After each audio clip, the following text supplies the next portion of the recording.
Halo guys. Halo guys.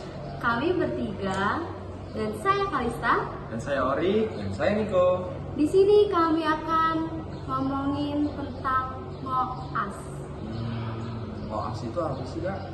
Apa ya? Apa sih? Nggak tahu. Jadi MOAS itu adalah ngomongin ASEAN.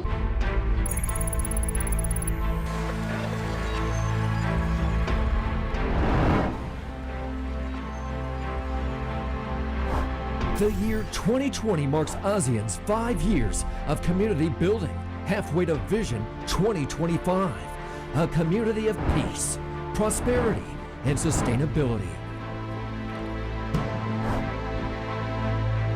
Vietnam has the honor to be the chair of ASEAN in 2020.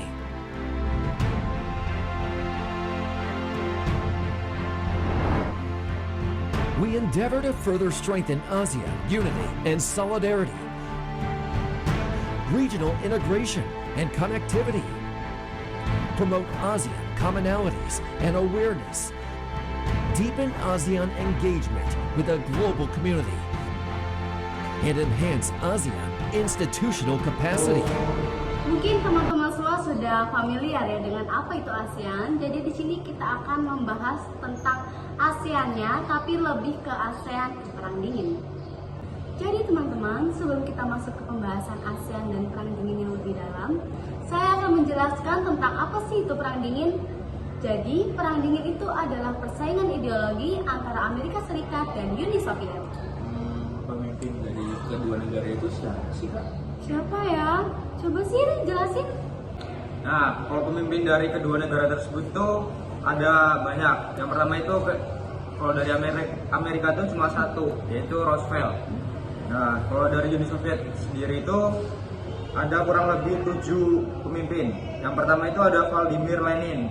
Itu jabatannya dari 1922 sampai 1924. Dan setelah itu dilanjutkan oleh Joseph Stalin. Itu dari 1924 sampai 1953. Setelahnya yaitu Georgi Malenkov. Itu tuh cuma jabat setahun, yaitu pada tahun 1953, dan dilanjutkan oleh Nikita Khrushchev. Itu jabatannya lumayan lama, yaitu sekitar 11 tahun, dari 1953 sampai 1964. Setelah itu dilanjutkan oleh Leonid Brezhnev. Itu dari 1994 sampai 1982. Setelahnya ada Yuri Andropov. Itu 1982 sampai 1984. Dan yang terakhir itu ada Mikhail Gorbachev, yaitu 1985 sampai 1991. Oke teman-teman, setelah kita mendengarkan tentang Perang Dingin dan siapa saja pemerintah dari negara Amerika Serikat dan Uni Soviet, nah saatnya nih, kali ini kita akan membahas hal yang menarik, yaitu bagaimana peran Indonesia dalam ASEAN ketika terjadinya Perang Dingin. Ya, jadi peran Indonesia dalam Perang Dingin ASEAN itu adalah membentuk organisasi ASEAN dalam rangka menciptakan kawasan Asia Tenggara yang aman, damai, dan stabil. Tentunya, pendirian ASEAN ini melibatkan kondisi geopolitik yang terancam akibat adanya perebutan dari pengaruh ideologi dari negara adik kuasa. Nah, sekarang menurutmu gimana sih Rin, tentang penjelasan yang sudah dijelaskan oleh Niko, baik atau tidak? Menurut saya baik sih. Alasannya? Alasannya itu ASEAN dalam rangka menciptakan kawasan Asia Tenggara yang aman, damai, dan stabil. Oh, begitu. Oke, jadi setelah kita membahas pembahasan yang tadi, sekarang waktunya kita akan membahas bagaimana, mengapa Indonesia bersikap netral ketika terjadinya Perang Dingin. Mungkin jawaban kali ini kita akan dijawab oleh Kak Ori ya. Oke, baik. Indonesia bersikap netral kepada Perang Dingin itu karena sikap tersebut dipilih karena Indonesia menganut prinsip politik luar negeri bebas aktif. Prinsip luar negeri bebas aktif itu gagasan yang diteruskan oleh Muhammad Hatta pada 2 September 1948. Mungkin dari kalian belum pada tahu kan apa sih peran bebas aktif itu, yang sekarang akan dijelaskan oleh Mas Niko.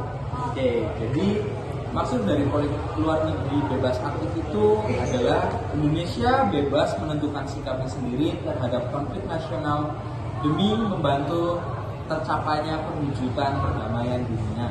Jadi seperti itu ya teman-teman. Ya, sangat lengkap bukan jawaban dari Kak Ori dan Mas Niko. Oke teman-teman, jadi kita akan masuk ke pembahasan yang ketiga. Tentunya ini akan menjadi pembahasan yang terakhir. Nah, teman-teman maunya pembahasan yang terakhir ini dibahas oleh siapa nih? Kak Ori atau Mas Niko? Atau kita suruh mereka berdua sweet aja kali ya? Boleh. Boleh nih Kak. Ayo kita mau sweet gaya gunting batu kertas atau semut sama ganda nih? Semut gajah aja. Oke. Ya, jadi Kak Ori nih, karena aku telunjuk dan Kak Ori jempol, jadi Kak Ori. Yang menang yang jawab. Oke, jadi pembahasan yang terakhir ini akan dibahas oleh Kak Ori. Jadi pengaruh perang dingin terhadap ASEAN itu yaitu mempengaruhi hubungan dan interaksi negara di Asia Tenggara dengan USSR maupun RRC, yaitu atau Republik Rakyat Cina. Seperti contoh pembentukan SEATO sebagai salah satu strategi AS di Asia, menstimulus keanggotaan negara-negara di Asia Tenggara yang pada akhirnya bertujuan untuk mempertahankan kepentingan Amerika Serikat. Sekian podcast kita mengenai ngoas Ngomongin ASEAN. Sampai jumpa di lain waktu. Dadah.